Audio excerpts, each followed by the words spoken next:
Parlons économie sur Radio Lac. Avec la Chambre de commerce, d'industrie et des services de Genève.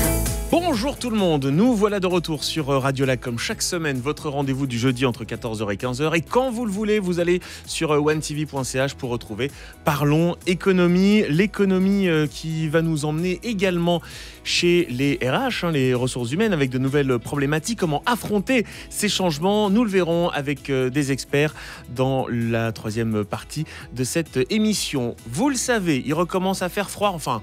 un peu, on a quand même eu un mois d'octobre exceptionnel, mais voilà, on est maintenant sous les 20 degrés, il va falloir affronter l'hiver.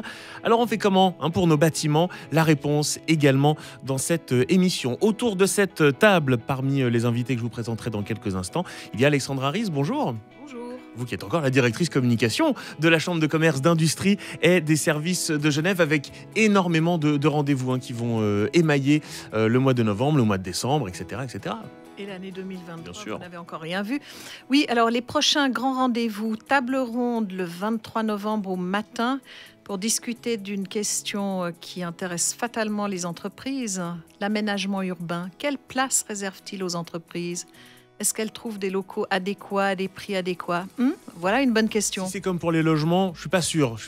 Mais Eh bien on verra moi ce non qu'il en est plus, pour les mais il faut entreprises. participer à la table ronde. Exactement. Et puis le dernier grand rendez-vous de l'année, le 13 décembre, au pavillon Cycli cette fois, l'événement économique qui discutera de l'étude économique annuelle, les conditions cadres à Genève, où est-ce qu'on en est, est-ce qu'elles sont favorables aux entreprises et à l'économie, est-ce qu'il y a des points à surveiller?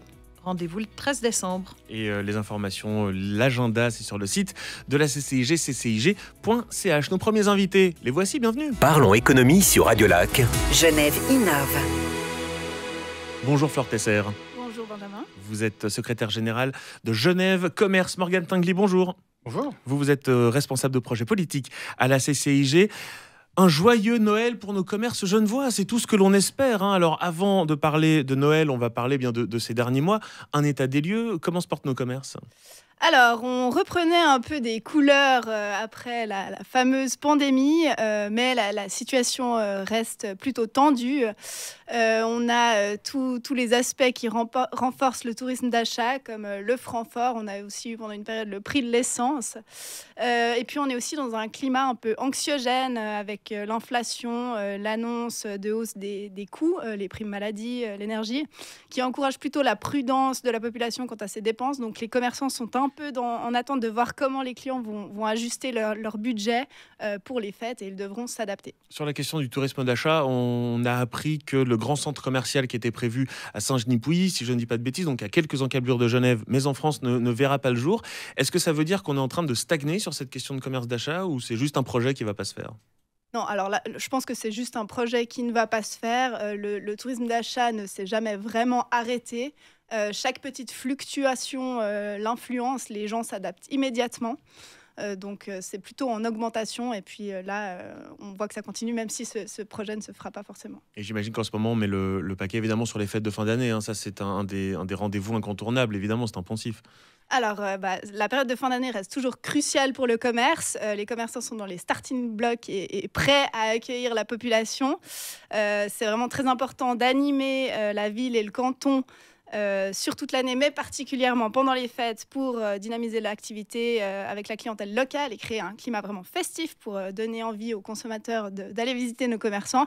Et là, Genève Commerce est très engagé sur la fin de l'année avec plusieurs activités dont on parlera peut-être tout à l'heure. Mais bien sûr, je voulais juste avant donner la parole également à Morgane Tinguely sur cette question, parce que je rappelle que vous êtes responsable de projet politique. C'est important cette notion politique quand on parle de nos commerces et de faire en sorte que les Genevois, les Genevoises restent à la maison finalement. Dans les commerces de la maison, je veux dire. Dans les commerces du canton, c'est clair. Mais ce que je voulais aussi souligner, c'est qu'il y a eu un événement quand même majeur dans cette année. C'était la force du franc et de l'euro qui a été complètement déstabilisé. Et lorsque vous avez un franc qui prend 20 à 30% de plus par rapport à l'euro, c'est clair que ça a un impact. Et malgré tout, la politique genevoise a ses limites. Donc c'est vrai que c'est tout à fait nécessaire d'avoir des actions en faveur de nos commerces. Alors des faveurs comme par exemple la campagne Sekeleno, ça ce sont des humoristes qui sont allés dans différents commerces. Et il y a des pastilles. Alors c'est très bien monté, c'est rapide, on écoutera un extrait un petit peu plus tard. Est-ce que c'est ce qu'il faut faire. Je m'explique. Est-ce que c'est pas plus simple de dire si vous venez chez nous, vous avez 5% de moins? Et puis là, au moins, on est sur le porte-monnaie, quoi. Alors, les offres promotionnelles, elles attirent davantage lorsque le facteur économique est décisionnel, mais elles ont un effet à court terme. Et il faut savoir qu'à Genève, les petits commerçants n'ont pas forcément la possibilité de rivaliser sur le prix. On rappelle que ce n'est pas non plus eux les instigateurs de l'îlot de cherté et du montant des charges auxquelles ils sont soumis. Donc cette campagne, la sensibilisation, c'est bien. On a pris conscience de la morosité d'une fermeture de nos échoppes pendant le Covid. Et puis surtout, lorsque les frontières ont été fermées, de l'importance de l'offre locale. Donc on voit que les petits commerces locaux sont indispensables. Et puis cette campagne permet de les découvrir ou de les redécouvrir. Morgane Tinguely. Après, là, on est aussi dans une vue à long terme, parce que rappelez-vous, pendant la période du Covid, il y avait des mesures d'urgence qui avaient été prises par les communes pour soutenir les commerces, qui étaient réellement nécessaires et salutaires. Maintenant, le but, là, c'est d'avoir vraiment une vision à moyen terme, et aussi ce que peut faire, c'est une campagne qui est quand même faite par l'État de sensibilisation, et ça c'est extrêmement important, et c'est vraiment de pouvoir sensibiliser d'une manière générale sans focaliser sur des commerces en particulier. Mais est-ce que le cercle vertueux n'est pas un peu en train de se rompre? Je vais faire de la comptabilité analytique, je vous rassure, vous qui nous écoutez, ça va durer 2 secondes. Si un café coûte 4 francs, c'est parce que dans ces 4 francs, il y a un peu d'amortissement de la machine à café, un peu du salaire de la personne qui veut la verser, un peu des charges, un peu du loyer. Donc finalement, avec tout ça qui augmente, on est en train de casser un peu la machine, non, Fleur Tesser?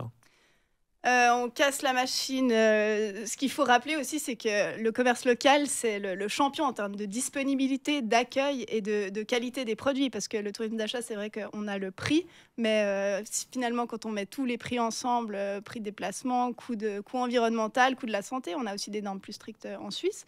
Finalement, le bon marché revient peut-être plus cher à terme. On dit souvent ça, d'ailleurs. Il n'y a pas beaucoup plus cher que le pas cher. On va continuer de parler de ces questions-là dans un instant. Vous restez avec nous et sur One TV et sur Radio Lac. Parlons économie sur Radio Lac. Genève innove. Une boutique qui a plus de 25 ans sur Genève, qui au départ est l'endroit où tous les Sud-Américains venaient et viennent encore. On va voir des choses un petit peu plus pour les vacances, drôles, voilà, pour partir à la plage. Quand tu vois arriver un gars, tu te dis ouais, lui, je suis sûr, il est cuisinier. Oui, quand même. Ah ouais? Oui, ça se voit. Vous aurez peut-être reconnu la voix d'Alexandre Cominet, qui est l'un des humoristes qui participent à la campagne Sekeleno, dont on vient d'écouter donc un extrait. Je disais, une campagne extrêmement dynamique qui rappelle aux Genevois et aux Genevoises que nos commerces sont là pour nous accueillir. Ce ne sont pas les méchants trop chers par rapport aux pas chers sur Internet. Ça ne marche pas comme ça, Fleur Tesser. Je le rappelle, secrétaire général de Genève Commerce. Ah non, alors évidemment pas. Le commerce digital fait partie intégrante. On voit de plus en plus de l'offre physique, mais l'offre physique est quand même indispensable. On a des questions d'accueil, d'être bien accueilli par son commerçant. On devient peut-être finalement son ami aussi. Il faudra intégrer le digital. On le voit de plus en plus dans les stratégies. On peut apporter le meilleur des deux mondes, mais le magasin physique et puis vraiment le contact avec le commerçant est vraiment primordial. Ce qui est important dans le digital, dans les médias également, c'est d'être ce que l'on appelle top of mind. Ça veut dire, si je pense à une radio à Genève, je pense à Radio Lac, par exemple, je dis ça, voilà. Mais est-ce que c'est la même chose pour un magasin? Parce qu'aujourd'hui, il y a des tellement grosses campagnes pour ces mastodontes sur Internet qu'on se dit plus, tiens, je vais aller acheter des chaussures à côté de chez moi. C'est là où c'est intéressant d'avoir le digital, justement, parce que quand on est en ville et qu'on souhaite peut-être découvrir, c'est souvent le cas avec les restaurants et peut-être un peu, ça commence avec le commerce de détail, c'est de pouvoir aller chercher, quand on est dans une rue, se dire tiens, quel commerce existe et aller le trouver. Et là, c'est ce que fait un peu cette campagne. On a aussi une autre campagne actuellement en cours, ça s'appelle Les Aigles. C'est une sorte de Pokémon Go qui permet d'aller chercher des aigles avec des noms bien genevois dans les commerces, donc qui permet aussi de découvrir ces commerces. Et puis, on aura aussi des animations avec des vrais aigles, cette fois, pour les enfants, les mercredis et le samedi. Oh, ça va se passer comment? Ça, on peut en dire un mot? Ou c'est encore un peu secret? C'est déjà lancé, donc vous pouvez déjà aller chercher vos aigles dans les magasins. Alors, les aigles, oui, mais la campagne des aigles, c'est en partenariat avec Uniréseau, si je ne dis pas de bêtises? Alors, c'est une campagne de Genève Avenue en partenariat avec Genève Commerce, la ville de Genève et puis Uniréseau. Il y a tout le monde, d'accord. Okay. Donc, on va dans les magasins récupérer les aigles, mais après, pour les enfants, ce dont vous nous parliez? Alors, ce sera des animations en ville sur le domaine public qui commencent bientôt, aujourd'hui même, je crois. Okay. Donc, ce sera chouette de lier le physique, le digital et les commerces en général. Pour monter en puissance durant la fin de l'année. Est-ce qu'on peut dire un mot, Morgane Tinguely, sur la question du digital? Parce qu'en Suisse, pour nos petits commerçants, il y a presque quelque chose que je trouve positif. Si vous commandez à l'étranger, vous avez très vite des taxes quand vous faites livrer en Suisse. Donc finalement, est-ce que c'est si moins cher que ça? Je suis pas toujours sûr. Bon, ça c'est au consommateur de faire sa comparaison, c'est pas à moi de le faire. Maintenant, ce qui est sûr, c'est que les commerces genevois sont aussi bien positionnés sur Internet, grâce notamment, Flore Tesser en parlait avant, à Genève Avenue, qui permet même à des petits commerces de pouvoir être visibles. Et c'est ça aussi qui est important, c'est d'avoir une certaine masse critique et de pouvoir se démarquer des autres grands acteurs qui font partie de ce monde qui est aujourd'hui assez complexe. J'aimerais bien qu'on revienne sur ce que vous nous disiez un peu plus tôt, à savoir le change, le taux de change entre le franc et l'euro. Est-ce qu'on a une visibilité? Je sais bien que c'est difficile quand on parle de change, mais est-ce qu'on a une idée sur ce que ça peut donner sur le moyen terme? C'est extrêmement compliqué à répondre à cette question parce que je ne suis ni banquier central, ni voyant en termes de santé économique, parce que c'est de ça dont dépend le franc ou le franc fort. Mais là, on se rend compte qu'on est comme dans une situation un peu différente de ce qu'il y avait eu auparavant, lorsque le taux plancher était 1,20 franc, et l'économie et aussi l'euro est particulièrement faible par rapport au franc, mais pas toutes les autres monnaies. Donc c'est aussi un autre état des lieux qui est peut-être un petit peu différent de ce qu'on a déjà vécu. Alors bien sûr, on a envie de passer la meilleure des fins d'année, et pour nos commerçants genevois également. Je suis quand même obligé à nouveau de parler Covid, parce qu'il y a peut-être, mais ça vous allez me le dire Flore Tesser, un effet retard. On a dit, voilà, un commerçant il achète son stock, il n'arrive pas à le payer parce qu'il y a eu le Covid et que c'était compliqué, il n'arrive pas à l'écouler parce que les gens n'ont plus d'argent, et voilà, donc ça peut prendre une année, quoi. Alors, vous mettez justement le doigt sur le point qui a été le plus problématique, effectivement, celle des stocks. Ça a été relativement peu compris de la part des autorités, parce que les aides à fonds perdus visaient surtout à couvrir les coûts fixes dont étaient exclus les stocks. Donc ça a effectivement eu un effet assez dévastateur sur des commerces qui ont dû mettre la clé sous la porte, faute de pouvoir continuer à tourner normalement, puisqu'ils étaient empêchés d'ouvrir et donc de vendre. Sur le plan purement statistique, on voit que les aides Covid ont permis de tenir un certain temps durant le deuxième et troisième trimestre 2021, mais là on voit depuis le début de l'année que les faillites augmentent de nouveau, et ça c'est vraiment une catastrophe pour la ville en général. Les arcades vides, c'est pas très joli, ça donne pas forcément envie de se balader et d'aller voir ces commerçants. Est-ce qu'on a une idée de chiffre, de pourcentage, ou pas du tout, Je vous pose la question sans savoir si vous avez la réponse, évidemment. Je sais que c'est compliqué. Non, mais sur la question peut-être du nombre de commerces qui ont fermé. Ouais, peut-être je peux juste peut-être un élément de contexte qu'on avait déjà avant la pandémie, parce que les chiffres des fois statistiques sont un peu lents à venir, et c'est assez large, c'est commerce et réparation. Mais on voyait déjà qu'avant 2017. Pour ça vous êtes là, Morgane Tingley. On voyait déjà qu'avant 2017, la tendance elle n'était pas bonne, parce qu'il y avait plus de fermeture de commerce et réparation, donc c'est assez large, que d'ouverture. Donc c'est un trend, mais je ne sais pas si ma collègue Flore Tesser veut ajouter quelque chose. On sait que le secteur du commerce de l'État est un des seuls secteurs qui a vu ses faillites augmenter. Maintenant, on a des chiffres, on est déjà à 96 faillites depuis le début de l'année. En général, c'est le dernier trimestre qui est le plus rude, donc il faudra voir à la fin de l'année, mais ça ne s'annonce pas forcément bien. Mais il faut en tout cas que l'on redécouvre d'une certaine manière nos commerces genevois. Est-ce que vous avez dit quelque chose de très intéressant? Vous avez dit plusieurs choses intéressantes, je vous rassure, mais vous avez dit on peut presque devenir son ami. Mais c'est vrai, je vais vous dire très personnellement, je chausse du 49. Donc à chaque fois que je vais chercher des chaussures, on me connaît, c'est tiens, j'ai reçu quelque chose, ça peut vous plaire, ça non. Et c'est une relation humaine, quoi, qu'on a tendance à oublier. Ah bien sûr, c'est extrêmement important. C'est pour ça que le commerce continue à perdurer. Il faut rappeler aussi qu'il est extrêmement résilient. Il s'adapte à chaque fois. Donc ça, c'est tant un avantage qu'un inconvénient, parce que finalement, on ne voit pas tous les efforts qu'ils font derrière pour maintenir la tête hors de l'eau, et qu'ils souffrent vraiment. Mais effectivement, on a des gens sympathiques à chaque coin de rue. Et puis, je vous encourage à aller les voir. Et qui font notamment partie de l'association Genève Commerce, dont vous êtes secrétaire générale, Flore Tesser. Merci beaucoup d'avoir été avec nous. Morgane Tingley, responsable de projet politique à la CCIG. Merci à vous également. Parlons économie sur Radio Lac. Genève bouge pour la planète. Comment affronter l'hiver pour les bâtiments? Bonjour Stéphane Bottalo. Bonjour. Merci beaucoup d'être avec nous. Vous êtes responsable genevois de Planair. Alors Planair, vous faites plein de choses. Vous êtes ingénieur conseil en énergie et environnement. Vous êtes la personne qu'il nous fallait. Vraisemblablement, en tous les cas, avec la politique actuelle et le contexte dans lequel en fait on se trouve. Je vous demandais juste de vous rapprocher un petit peu de votre micro, qu'on puisse vous entendre encore mieux. Je vous en remercie. Planair, on va quand même rapidement expliquer ce que vous faites pour celles et ceux qui possèdent des bâtiments, mais aussi pour les particuliers, quoi. Oui, alors on est un bureau conseil donc dans les solutions en fait renouvelables, et aussi en matière donc, de sobriété énergétique. On est établi, le bureau a été fondé en 1985. Aujourd'hui, on est actif en fait dans tous les domaines de la technique du bâtiment, le chauffage, la ventilation, sanitaire, électricité, les domaines, on va dire, conventionnels, y compris le froid, mais également aussi en matière d'énergie. Donc, tout ce qui touche en fait aux énergies renouvelables, à la stratégie énergétique. Et finalement, on a aussi, pour pouvoir répondre aux projets novateurs auxquels on est de plus en plus confrontés, parce qu'on doit trouver des solutions qui permettent justement d'aller de l'avant, on a un pôle d'innovation en fait, qui s'est installé au sein de notre bureau pour développer en fait des solutions. Ouais, pour être presque proactif finalement sur ces questions-là, parce que si vous êtes là depuis 85, j'imagine que la demande a énormément augmenté ces dernières années, c'est-à-dire que vous étiez presque précurseur sur ces questions-là, on peut le dire. Précurseur, alors, je dirais absolument.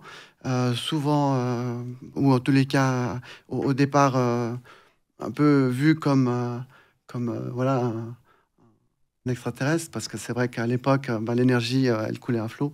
Donc, effectivement, c'était quelque chose qui était pas si, on va dire, dans le courant des choses. Et aujourd'hui, on est... Il y a un extraterrestre qui doit faire le plein de la soucoupe. Là, ça va coûter assez cher, effectivement. Parlons concret. Les entreprises, le chauffage et l'après-Covid. Je m'explique. On nous a dit, c'est bien, on va pouvoir diminuer, avoir moins de personnes dans les locaux. Donc, on a toujours beaucoup de locaux, mais on les chauffe comment? Il faut moins les chauffer? C'est compliqué, tout ça? Alors, tout dépend en fait des bâtiments. Les bâtiments relativement récents, ils peuvent comprendre en fait une régulation, donc un système qui va permettre en fait d'adapter la programmation en fait du chauffage. Et donc de ce fait-là, on va pouvoir mieux considérer la situation, que ce soit notamment pour déjà respecter les exigences de la part de la Confédération à abaisser la température, mais aussi dans certaines mesures réduire ou même complètement arrêter le chauffage dans certains espaces qui ne seraient pas occupés. Si il n'y a pas de régulation, là on va agir différemment. On aura plutôt une tendance en fait à travailler sur les réseaux hydrauliques. Morgane Tinguely, j'aimerais bien vous entendre là-dessus, parce que je rappelle que vous êtes responsable de projet politique à la CCI. Politique, mais je m'occupe aussi de l'énergie. Puis il y a une chose qui est hyper importante dans la situation dans laquelle on est, c'est qu'il y a beaucoup d'informations qui viennent de partout. Et la CCIG a une page énergie qui concentre vraiment l'information utile aussi pour les entreprises, qui est assez simple, CCIG/énergie au singulier. Et là-dessus, on regroupe l'essentiel de l'information et qui permet de relayer aussi toutes les mesures qui sont discutées et ce qu'on peut entreprendre à l'intérieur des locaux. Parce que ce que je trouve agréable, mais parfois difficile dans notre pays, c'est que beaucoup de choses ne sont pas obligatoires, c'est incitatif. Est-ce que vous avez le sentiment que les gens ont toujours envie de bien faire ? Du moment où ça va toucher en fait à vos clients, oui, j'imagine. Mais... Là, on espère en tout cas qu'on arrive en fait à formuler en fait un message qui soit suffisamment clair. Après, je pense que on a tous intérêt en fait à avoir un minimum de chauffage chez soi plutôt que d'avoir une rupture complète en fait de fourniture. Oui, c'est ça, c'est le fameux effort collectif. Oui. Mais l'effort collectif, quand on voit certaines choses, je sais pas, moi, vous avez des choses, alors ça va changer avec des mesures, mais des choses qui sont allumées toute la nuit, vous vous baladez au bord du lac, vous avez ces les enseignes en haut, là, les panneaux lumineux, etc. On se dit, pourquoi moi, je devrais prendre une douche rapide ? Effectivement aussi. Donc là, c'est toute une question qui va aussi toucher à l'image aussi, parce que là, on touche vraiment à l'image de la rade. Donc une question collective, mais là aussi, je pense qu'on doit pouvoir faire des efforts. Alexandre Harris, vous souhaitiez réagir ? Oui, nous venons de publier l'enquête conjoncturelle d'automne. Évidemment, il y avait des questions sur l'approvisionnement, la probable, possible pénurie d'énergie. Et il a été demandé aux entreprises si elles avaient entrepris des mesures d'économie. Alors, un tiers a fait quelque chose sur le chauffage ou l'électricité. Et ceux qui n'ont rien fait, la première raison de n'avoir rien fait, c'est la complexité des démarches pour les subventions, etc.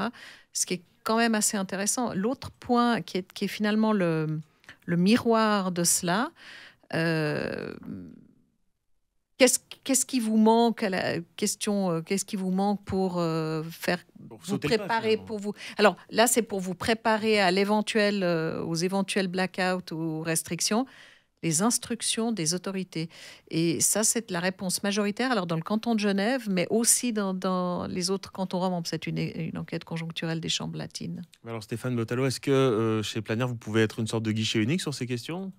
Oui, on a depuis le début de l'année, je dirais, pas mal de demandes en fait qui sont faites par les entreprises et les industries, les industriels, pour évaluer en fait dans quelle mesure ils peuvent réduire en fait leur consommation, quelles sont les actions assez simples aussi au même titre qu'un privé en fait à mettre en place. Et donc on les accompagne en fait pour pouvoir déterminer en fait ces actions. Et on a aussi établi, à travers en fait cette démarche depuis le début de l'année, un certain nombre de conseils qu'on trouve en fait sur notre site, avec même des vidéos qui permet assez facilement en fait d'appréhender la problématique et puis d'agir directement sans avoir en fait tout de suite le besoin de faire appel à un spécialiste. On peut déjà se poser des questions d'une manière directe. Aussi bien donc sur le site de Planer que sur ccig.ch/énergie sans le S. Pendant que vous mettez tout ça en favori, on se retrouve dans un instant. Parlons économie sur Radio Lac. Genève bouge pour la planète. Comment affronter l'hiver dans nos bâtiments? Nous continuons d'en parler avec le responsable genevois de Planer, Stéphane Bottalo. Merci beaucoup d'être resté, d'être toujours avec nous. Il y a quand même une notion évidente, la notion du porte-monnaie. On veut toutes et tous bien faire, on n'a pas toujours la trésorerie immédiate pour le faire. C'est-à-dire, même si on nous explique ça sera rentable dans 10 ans, faut quand même sortir à ce moment-là la trésorerie. Alors aujourd'hui, on est confronté à une urgence, donc comme je l'ai dit précédemment, donc il y a des actions en fait qui peuvent être assez rapidement mises en place et qui nécessitent pas forcément l'argent, en tout cas en grande quantité. Le conseil, pour moi, il est capital. C'est-à-dire qu'aujourd'hui, sans conseil, on aura de la peine de toute façon à imaginer en fait qu'est-ce que ça peut nous coûter. Donc clairement, en fait, de demander en fait un spécialiste un conseil, ça va déjà permettre en fait d'avoir une vision de la problématique et puis de pouvoir planifier en fait cet investissement. Et c'est la même chose que l'on soit particulier, que l'on soit une entreprise. Encore une fois, on a cette notion de guichet unique, entre guillemets, finalement. Si on a un toit à isoler, un comble à isoler, clairement, voilà. Donc, c'est des choses, en fait, qui vont rentrer directement. Et est-ce qu'on peut faire quelque chose quand on est locataire? À Genève, il y a quand même beaucoup de locataires. On peut agir là-dessus ou on est tributaire de notre régie, finalement? Non, donc on a des actions en fait directes, déjà sur son propre chauffage, donc si on a des radiateurs, donc il y a différents aspects qui peuvent rentrer en ligne de compte. Les régies ont édicté ou utilisent en fait des sites qui prodiguent en fait justement des actions assez simples à mettre en place. Mais quand on nous explique qu'il faut mettre un pull, voilà. Alors, ce qui est un vrai conseil à part ça. C'est un vrai conseil. C'est aussi de considérer qu'on doit peut-être aussi changer son comportement. Qui dit changer son comportement, on ne dit pas forcément perdre en confort.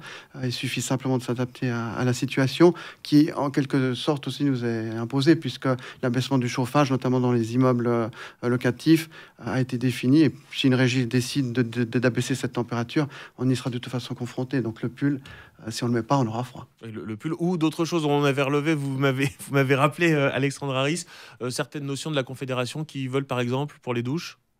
Oui, mais ça c'était. Elle fait sourire, mais quand même. Oui, mais c'était quand les mesures actuelles ont été publiées. D'aucuns ont rappelé que la précédente fois, elle avait été suggéré de prendre les douches à deux. Non, mais c'est-à-dire que on a aussi ces petites vidéos qui nous disent préférer une douche rapide plutôt qu'un bain. J'allais dire c'est l'évidence, mais il y a presque une forme de contrainte un peu subie qui peut-être parfois pour certains un peu compliqué. Est-ce que l'on peut, encore une fois, en tant que locataire, faire autre chose que se conformer à ça? Est-ce qu'on peut agir vraiment en tant que locataire sur notre environnement, notre appartement ou notre maison? Alors, un autre exemple, on peut aussi abaisser les stores ou les volets ou stores, qui va aussi, durant la nuit, permettre en fait une isolation supplémentaire. Après, dans le cadre en fait de sa consommation directe, décaler aussi ses usages. Donc, passer une machine à laver dans la nuit. Alors, évidemment, il y a peut-être des problèmes de bruit, mais indépendamment, ça peut être le week-end. C'est des choses en fait qui vont rentrer en ligne de compte et qui vont avoir clairement une incidence positive sans avoir en fait une répercussion directe sur et un inconfort. Morgane Tinguely. Mais après, il y a beaucoup de mesures d'optimisation qui peuvent être prises. Peut-être l'exemple de la douche. Sauf erreur, la Confédération a en place un programme qui permet d'offrir, de s'acheter des pommeaux de douche vraiment moins chers, économiques, moins 50% d'eau utilisée par exemple. Et ça a des prix vraiment raisonnables et qui permettent de réelles économies sans diminution du confort. Et ça, c'est des actions concrètes qu'on peut prendre à tout moment. Ce que je trouve assez, j'imagine, compliqué pour une société comme la vôtre, chez Planer, c'est que vous dépendez finalement des décisions politiques, des décisions administratives, alors qui en ce moment vont dans le sens de l'économie. Évidemment, c'est tant mieux. Mais voilà, dès qu'il y a un petit changement, vous devez vous adapter immédiatement. Vous devez être prêt à vous adapter. Alors on suit quotidiennement, ou en tout cas hebdomadairement, les modifications. tout ce qui se dit et on est en rapport direct en fait avec les organismes qui déterminent en fait la politique énergétique de façon à être au plus juste en fait de la situation actuelle. L'avenir, vous le voyez comment? J'imagine toujours évidemment sur la notion d'économie d'énergie. On a bien compris que ça va aller au-delà de cet hiver simplement. Oui, et clairement donc on doit continuer en fait à porter le conseil. Donc le conseil ne coûte pas forcément tout de suite de l'argent, hein. Donc faire la démarche, c'est déjà en fait un pas vers la transition énergétique. Poser des questions, estimer dans quelle mesure on peut déjà agir sans avoir en fait le support d'un spécialiste. Et puis après, aussi, comme je l'ai dit, de manière crescendo, établir en fait quels pourraient être ses besoins complémentaires. Et sur les, par curiosité, 3-4 dernières années, votre entreprise, j'imagine, a grandi. Vous êtes passé de combien à combien? Alors, grosso modo, là, sur une vision de 5 ans, je pense qu'on est passé de 90 à 95 personnes à 120 aujourd'hui. Oui, donc voilà, c'est vraiment la preuve qu'il y a un besoin, une demande. Vous êtes le couteau suisse de la transition énergétique. C'est pas moi qui le dis, c'est le journal Le Temps, ce qui est quand même assez classe. Stéphane Bottalo, vous êtes le responsable Genevois de Planer. Merci beaucoup d'être venu nous voir. Merci de l'avoir souligné. Merci. Parlons économie sur Radio Lac. Le Focus. Comment affronter les changements RH? Bonjour, docteur Erwan Mellard. Bonjour. Merci d'être avec nous. Vous êtes chargé d'enseignement à l'Université de Genève. À vos côtés, Yvan Roux, bonjour. Bonjour. Vous êtes directeur des marchés, assurance et prévoyance chez Swiss Risk and Care. Alors, on va parler de cette notion extrêmement large que sont les RH, les ressources humaines. Alors, tout d'abord, quels sont les principaux enjeux aujourd'hui en matière de RH? Je crois qu'on vit une période extrêmement complexe et extrêmement stimulante aussi d'un point de vue de la gestion des ressources humaines. On a une multitude d'enjeux vraiment extrêmement importants auxquels on doit faire face. Je vais en citer 4. Le vieillissement démographique, peut-être qu'on l'a un peu oublié avec le Covid, mais on est en plein vieillissement démographique et avec des départs à la retraite qui sont extrêmement conséquents actuellement. D'ailleurs, les classes d'âge les plus représentées aujourd'hui sur le marché du travail, c'est entre 55 et 60 ans. Ensuite, on a une autre problématique extrêmement importante, c'est la question de la santé au travail, mais plus généralement d'ailleurs la santé parmi la population suisse et d'ailleurs de beaucoup de pays occidentaux. On voit une détérioration de la santé au niveau... Santé au sens large, santé mentale également? Santé évidemment psychique, tout à fait. Mais on parle aussi des maladies chroniques, des maladies graves qui ont un impact fort et important sur le travail. Je pourrais en citer 2 autres encore, donc tout ce qui est pénurie de personnel, où là, on a effectivement une tension extrêmement forte. On a une pénurie à la fois en termes de quantité, notamment due à ces départs à la retraite, qui ne sont pas compensés d'un point de vue démographique. Et on a une pénurie aussi en termes de qualité, c'est-à-dire qu'on a des compétences qui sont manquantes sur le marché du travail. Par exemple, la question de la transition énergétique, c'est bien beau de dire on veut changer énergétiquement, mais il faut aussi des compétences derrière. Et aujourd'hui, il en manque cruellement. Et puis peut-être un dernier point, tout ce qui est virtualisation, atomisation des relations de travail. Et le Covid est passé encore par là aussi et a renforcé cette dimension où on a des relations de travail de plus en plus individualisées, de plus en plus éloignées, virtuelles. Alors quand vous mettez tout ça ensemble... En fait, on ne s'y retrouve plus dans son travail, en fait, si je vous écoute. Quand vous mettez tout ça ensemble, on a des conséquences très claires en termes de comportement au travail, c'est-à-dire des taux de roulement qui augmentent, des démissions qui augmentent, une charge de travail qui augmente, du stress qui augmente et également aussi l'absentéisme. Alors, comment on fait pour être proactif là-dedans? Vous parliez de pénurie de personnel, je prends l'exemple très concret, je ne vais pas vous demander de le commenter parce que vous n'êtes pas là pour ça, mais on a appris que Car Postal a annulé beaucoup de courses au dernier moment parce qu'il n'y a pas assez de chauffeurs. Alors ça, c'est un état de fait. Alors comment des RH peuvent anticiper tout ça pour ne pas subir? Alors, sans doute que le travail des ressources humaines à l'avenir va essentiellement se faire en dehors de l'organisation. Et ça, c'est un changement majeur. C'est-à-dire c'est-à-dire que si on ne trouve pas de personnel sur le marché du travail, si on ne trouve pas de main-d'œuvre, si on ne trouve pas de compétences, il va falloir être proactif. C'est-à-dire qu'il va falloir travailler avec les différentes parties prenantes pour former les personnes, pour faciliter les transitions, par exemple, en termes de carrière. Donc ça, c'est des enjeux qui sont aujourd'hui extrêmement importants. Oui. Vous parliez, docteur Erwan Mellard, également d'absentéisme. J'aimerais qu'on vous entende, Yvan Roux, vous qui êtes bien présent donc, dans ce studio, directeur marché assurance prévoyance chez Swiss Risk and Care. C'est souvent pour des raisons de santé. C'est une tendance ça, qu'on observe véritablement aujourd'hui. Est-ce qu'on peut en prédire l'évolution ? Alors, il y a une vraie tendance à la hausse, effectivement, de l'absentéisme. C'est assez compliqué. En fait, on se rend compte que auparavant, l'absentéisme était plutôt plus les personnes prenaient de l'âge, plus il y avait de pénibilité, plus les gens étaient absents. Et là, maintenant, on se rend compte qu'il y a une vraie catégorie d'absentéisme sur les moins de 35 ans. Et là, c'est vraiment quelque chose qui est nouveau. Et Covid ou pas Covid, en fait, on s'est rendu compte qu'il y avait cette partie sur les plus jeunes. Et les risques psychosociaux sont les risques les plus importants, les plus représentés. Donc maintenant, selon les dernières études, 14% de l'absentéisme est dû aux risques psychosociaux. Donc, c'est pas que les maladies graves, c'est aussi ces risques-là. Et puis, si on pose la question aux différents salariés, on se rend compte que dans les études que l'on a vues, 57% des personnes à qui on pose la question se disent stressées au travail. 50% se disent qu'il peut y avoir un impact sur leur santé mentale et 60% sur leur santé physique. Donc, clairement, les gens ne se sentent pas forcément très bien dans leur travail. D'ailleurs, il y a une étude qui a été menée là-dessus, sur les notions d'impact du télétravail. C'est l'étude, c'est quoi, Diotsassi, on le prononce comme ça? Oui, alors c'est notre maison mère, effectivement, exactement, qui a fait cette étude-là, donc Diotsassi, tout à fait. Qu'est-ce qui ressort d'autre de cette étude? Est-ce qu'on a d'autres éléments qu'on peut citer? Oui, alors on a cité... sur les questions larges de RH, hein. Oui, tout à fait. Par exemple, on dit tous les bienfaits du télétravail, les gens se sentent bien dans le télétravail. Mais un des points importants, c'est que la majorité des gens qui sont au télétravail se sentent isolés.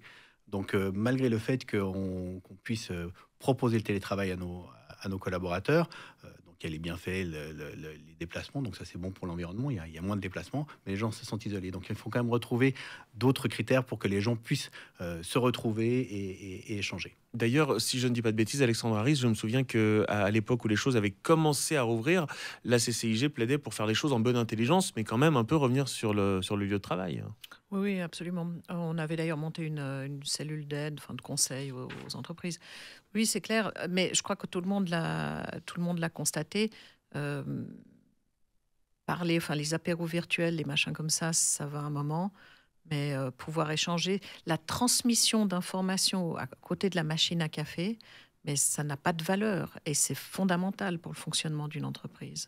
Et puis la réalité d'un apéro virtuel, c'est qu'à la fin, vous éteignez votre caméra et vous reste votre fond de verre à finir tout seul à la maison, quoi. Je veux dire, c'est ça aussi, la santé mentale. C'est très important d'en parler. On va d'ailleurs continuer à le faire dans quelques instants sur One TV, sur Radio Lac, c'est Parlons Économie. Parlons Économie sur Radio Lac. Le Focus. Comment affronter les changements RH? Nous continuons de nous intéresser à cette thématique extrêmement large avec le directeur marché assurance et prévoyance chez Swiss Risk & Care, c'est Yvan Roux, et le docteur Erwan Bellard, chargé d'enseignement à l'Université de Genève. On parlait absentéisme pour diverses raisons un peu plus tôt. Alors, d'accord, ça existe, mais est-ce qu'il y a des solutions? Parce que j'ai le sentiment que quand les gens sont absents, souvent on a tendance à dire « Oh là là, pauvre petit chat, il a du mal à venir travailler ». Non, il ne faut pas le voir comme ça. Alors, il y a des solutions. Déjà, il y a une vraie responsabilité de l'employeur de faire attention au bien-être de ses collaborateurs. Quand une personne est absente, déjà, dans le cycle de vie de l'absence, déjà, il faut essayer de prévenir les absences. Il faut les administrer, les gérer. Il faut transférer le risque. Il y a la partie assurantielle, mais la partie assurantielle, c'est en fait une partie financière et une partie d'accompagnement des personnes malades. Et puis après, il y a le retour au travail. Donc, peut-être la première des choses... avant d'avoir des absences, il faut déjà essayer de les prévenir. Donc déjà, il faut former les cadres correctement pour pouvoir parler à ses collaborateurs, pour pouvoir faire en sorte que lorsqu'une personne est absente, quand elle revient, en fait, que cette personne sache en fait ce qui s'est passé dans l'entreprise, qu'elle se sente accueillie directement, pas qu'elle ait juste envie de repartir en absence. Ça, c'est la première des choses. Et puis, par la suite, effectivement, il faut en sorte que si une absence est de plus longue durée, comment est-ce qu'on fait pour organiser le travail des autres? Parce que l'absence engendre l'absence, parce que toute personne absente va faire en sorte que la surcharge de travail chez les autres, ces personnes-là peuvent devenir absentes. Donc voilà, il y a toute cette partie de remplacement.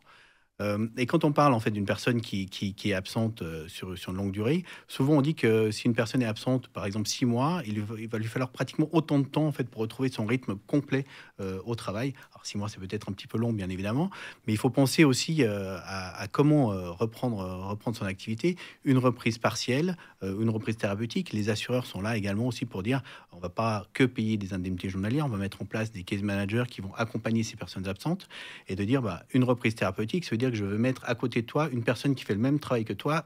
Toi qui étais absent, je te demande pas de rendement, je te demande juste de reprendre ton poste. Et petit à petit, en fait, cette personne à côté va s'en aller et la personne sera en pleine capacité. Et c'est là où la notion de confiance est très importante aussi de l'employé envers l'employeur, parce qu'un employé qui revient, qui voit quelqu'un à côté qui fait le même travail, ça peut faire peur. Ah bah là, clairement, il faut que tout soit vraiment bien expliqué et que chacun connaisse les tenants et aboutissants de cette démarche-là. Logiquement, on tient à ses collaborateurs. De nouveau, avant, je parlais d'une responsabilité de l'employeur pour la santé de ses collaborateurs. Donc, on tient à ses employés. Donc, on fait en sorte que le contexte soit positif. Je me retourne vers vous, Dr Ballard, parce qu'un peu plus tôt, on parlait du fait que beaucoup de personnes se sentent un peu délaissées sur les notions de travail. Est-ce que ça veut dire qu'il faut plus impliquer celles et ceux qui participent à l'entreprise, à l'effort de l'entreprise? Alors disons que par rapport à ce qui vient d'être dit, j'aurais une vision un peu plus systémique et pour deux raisons. Alors la première, comme je l'ai évoqué, c'est-à-dire je pense qu'il y a des données, une situation environnementale qui pèse énormément aujourd'hui sur le monde du travail et donc qu'on doit complètement changer et adapter les politiques de ressources humaines, les processus RH, et que c'est en adaptant ces politiques et ces processus RH qu'on va, par exemple, agir sur l'absentéisme et ses causes. Je vous donne un exemple, par exemple, tout ce qui concerne l'aménagement des fins de carrière. C'est quelque chose où on a énormément de travail à faire. Il y a des votations qui viennent de passer sur la question de l'âge de fin de carrière chez les femmes. Il y a énormément de choses à imaginer pour accompagner les fins de carrière et les rendre plus adaptées aux besoins des individus. Donc ça, c'est un premier travail, je pense, qui doit se faire à ce niveau-là. Et le deuxième travail, il doit se faire aussi... la deuxième raison, c'est que jouer que sur l'absentéisme, c'est très dangereux, en fait. C'est-à-dire que il y a un pendant à l'absentéisme, c'est le présentéisme. Et on sait que si vous avez que des actions RH en matière d'absentéisme, vous favorisez un autre phénomène qui est le présentéisme. Alors le présentéisme même au sens strict, c'est-à-dire vous envoyez des gens malades au travail.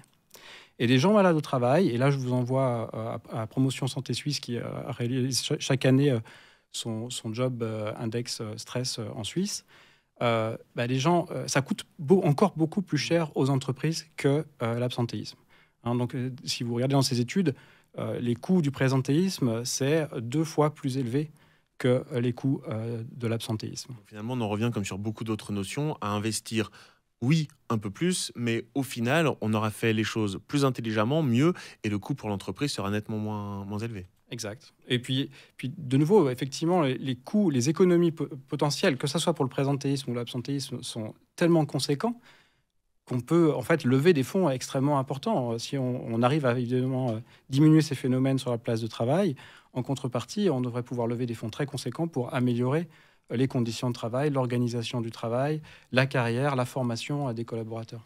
Mais je parlais un peu plus tôt de confiance de l'employé vers l'employeur, mais évidemment de l'autre côté aussi. Est-ce que là, il n'y a pas aussi une notion très importante? Parce qu'on le sait, le travail à la maison, certains pensent encore aujourd'hui que c'est surtout pour profiter d'être tranquillement à la maison et de ne pas faire grand-chose. Enfin voilà, il y a toutes ces notions-là également.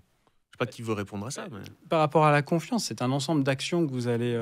elle ne se mesure pas seulement sur la manière dont vous allez gérer l'absentéisme ou les personnes absentes. Au contraire, d'ailleurs, j'ai envie de dire que si vous mettez trop l'accent sur la gestion des personnes absentes, c'est un signe de défiance. Enfin, vous envoyez un signe potentiellement de défiance, en tout cas pour tous les collaborateurs qui ne sont pas absents. Donc, il faut être très prudent. Mais même sur la notion d'absence, est-ce qu'on n'a pas meilleur temps de travailler sur des objectifs que de travailler de 9h à 18h? Certainement que c'est mieux de travailler sur des objectifs, mais en fait, on voit que le travail prend de plus en plus de place. Le travail prend de la place dans la vie privée. On a tous nos emails sur les téléphones. Voilà, donc en fait, pendant la vie privée, on travaille. L'employeur a un petit peu de peine en fait à comprendre aussi que de temps en temps, il y a de la vie privée dans le travail. Donc voilà, donc il faut arriver à trouver le bon accord. En fait, chacun doit savoir que la vie déborde de l'autre côté. Donc ça, c'est une chose qui est importante. Et puis... j'ai oublié ce que je voulais vous dire, mais... Ça devait être sans doute très intéressant, mais c'était sur la question de l'absence, du travail à la maison, peut-être sur ces notions-là.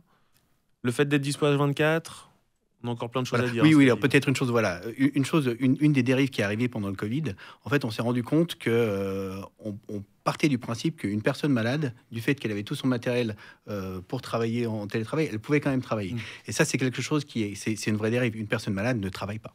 Avec le classique, quand vous venez au travail avec, je sais pas moi, une gastro, on va vous dire non, tu restes à la maison 2 jours.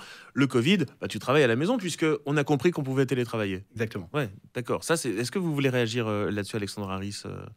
Non, on a fait le même constat. C'est devenu d'ailleurs amusant, mais tout en étant navré, naturellement. Moi, je voulais juste faire une observation. On évoquait la pénurie de main-d'œuvre tout à l'heure. On a eu au mois de septembre à la Chambre une table ronde sur ce sujet. Clairement, le vieillissement de la population qui a été évoqué, on a beau en parler, mais ça n'a pas du tout été pris en compte. Et si les mesures de la gestion RH doivent être changées, les politiques de recrutement aussi, on se rend compte qu'il y a des postes pour lesquels un certain niveau de formation est demandé, alors que le poste ne l'exigerait pas. Il y a ce genre de pratique aussi qui doit être révisé. Et pour tous ceux qui veulent suivre la table ronde du mois de septembre, bien, le replay est sur notre site web. ccg.ch, elle est forte, dites donc. On n'a plus le temps, mais je vous pose quand même ma dernière question. Est-ce qu'on se met à jour, je parle au sens large, sur le travail à la maison, les questions de genre, l'épuisement, tout ça, quand on est au RH, est-ce que c'est le même process pour les multinationales et pour les petites PME? Est-ce qu'on se met à jour de la même manière? C'est une question compliquée à répondre. J'aurais peu le temps. Peut-être que le mieux, c'est que je vous renvoie à nos formations en management en ressources humaines et des carrières à l'Université de Genève, où on se pose typiquement ce genre de questions.